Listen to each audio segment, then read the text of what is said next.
esibhedlela for 2 weeks. Ngisurvive nge-oxygen, ngakhona ukuyiphefumulela mina. Ngabonile manje uNkulunkulu. Ngidlulisa nje ukubonga kakhulu.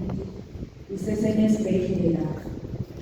Manje bathi onke ama-challenges uNkulunkulu usufuna ukukhombisa kukhona bakhe asuke afuna ukukhombisa kuyena nangabe khona lapho umuntu uthakhona uyakuqinisa ke lokho ukuthi ungafike nje uzungaphathe.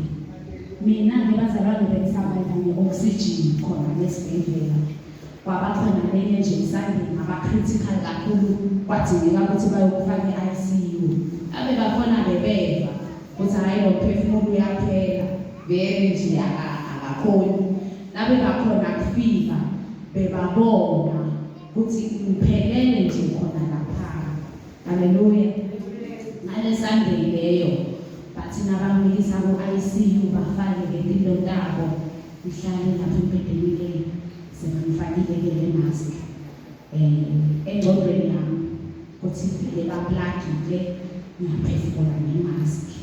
Mara ingoba ngikhona ngiyenda nje ukuthi ngithandaze bese kude nje lo munye umkhuleko bazalwane ngaphandle kokuthi ngithi nje Nkosi yamukela umoya wami ungibonile ngihambile endleleni ngakusebentela la ukusebentela khona la kungakahambi khona kahle ngicela umthethelele bese kuyiloko nje ukukhuleka kwami. Ekuseni nabafika ukuthi batongihlola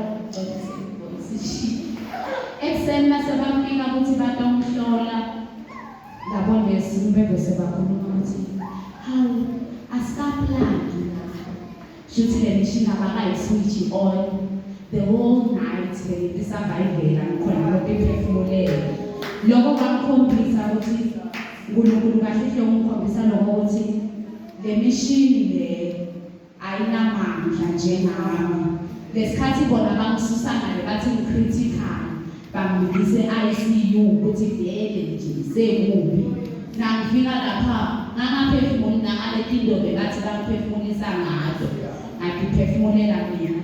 Ngiyabonga kakhulu bazalwane imikhuleko bengiva nje ukuthi noma ngingakhoni thandaza kulesinye isikhathi ngikhala nje kuphela ngiva ukuthi kepha lamandla ngibanawo imikhuleko yenu. Ngiyabonga kakhulu nebandla leli-athendayo khona le nalo belingithwala kakhulu bazalwane.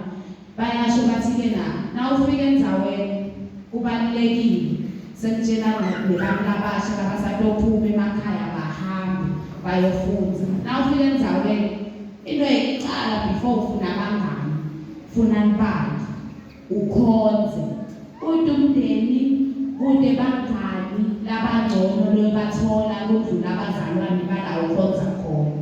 Ngoba noma kungavelani ngane ngasokhashana kwasekhaya batala bekho bangana bekho labazalwane utothi nanoma uthi imali emncina angikho right athi ukuthi okay ke wasedebeni mhlawumbe la ukene esikolo but attenda naye every Sunday ukhona atoba khona labantu labo ubonekile.